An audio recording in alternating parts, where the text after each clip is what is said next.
وہ اپنے والد کو اپنی گاڑی پر بٹھائے ڈاکٹر کی طرف لے کر جا رہا تھا۔ اس کے والد کو شوگر اور بلڈ پریشر جیسی بیماری تھی اور یہ ایک روٹین کا چیک اپ تھا۔ ایسے چیک اپ کے لیے وہ وقتاً فوقتاً جایا کرتے تھے، اور آج بھی جب وہ کلینک کی طرف جا رہے تھے تو اسے راستے میں ایک کال موصول ہوئی۔ یہ فون کال اس کے دفتر سے تھی، جس میں اسے فوری طور پر دفتر میں پہنچنے کا کہا گیا۔ اس نے اپنی دفتر انتظامیہ کو بتایا کہ اس وقت وہ اپنے والد کے ساتھ ڈاکٹر کے پاس جا رہا ہے اور وہ اس حالت میں نہیں کہ فوری طور پر دفتر میں پہنچ سکے۔ لیکن دوسری جانب سے ایک ہنگامی صورتحال کا بتایا گیا جس میں اس کا دفتر میں پہنچنا بہت لازم تھا۔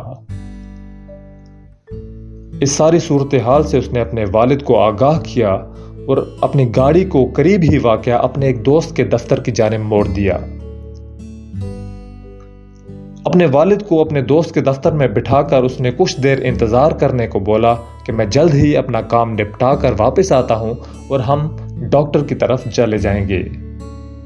وہاں سے وہ سیدھا آفس میں پہنچا اور اپنا کام نپٹا کر وہ واپس اپنے دوست کے دفتر میں آ گیا، اور جب اپنے والد کو اس نے ڈاکٹر کی طرف جانے کا بولا تو اس کے والد نے کہا کہ میں اب بہتر محسوس کر رہا ہوں اور مجھے چیک اپ کی ضرورت نہیں، لہٰذا گھر چلتے ہیں۔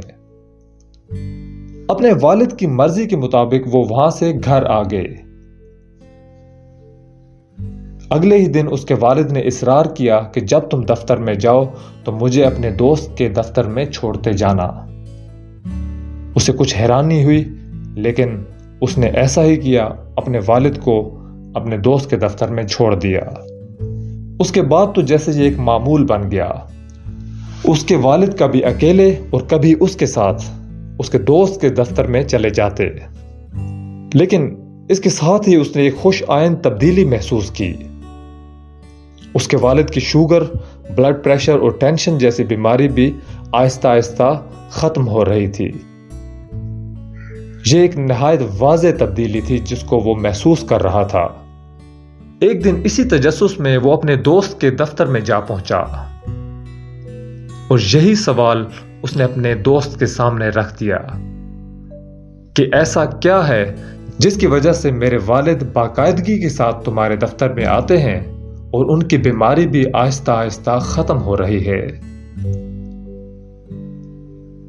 اس کے دوست نے کہا کہ ایسا تو کچھ خاص نہیں ہے، لیکن ہاں ایک بات ضرور ہے کہ جب تمہارے والد میرے دفتر میں آتے ہیں تو میں سب کام چھوڑ کر ان کے پاس آ کر بیٹھ جاتا ہوں اور وہ مجھے اپنے ماضی کے قصے اور واقعات بتانا شروع کر دیتے ہیں۔ میں نہایت انہماک کے ساتھ ان کی ساری باتوں کو سنتا ہوں اور تب تک سنتا ہوں جب وہ خود خاموش نہیں ہو جاتے۔ اس کے بعد وہ اٹھتے ہیں اور اپنے گھر چلے جاتے ہیں۔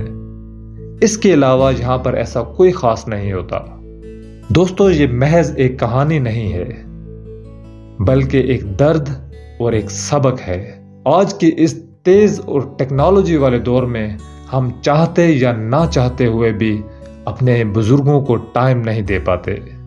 شاید یہ وہ واحد چیز ہے جس کے ہمارے والدین اور ہمارے بزرگ ہم سے طلبگار ہیں۔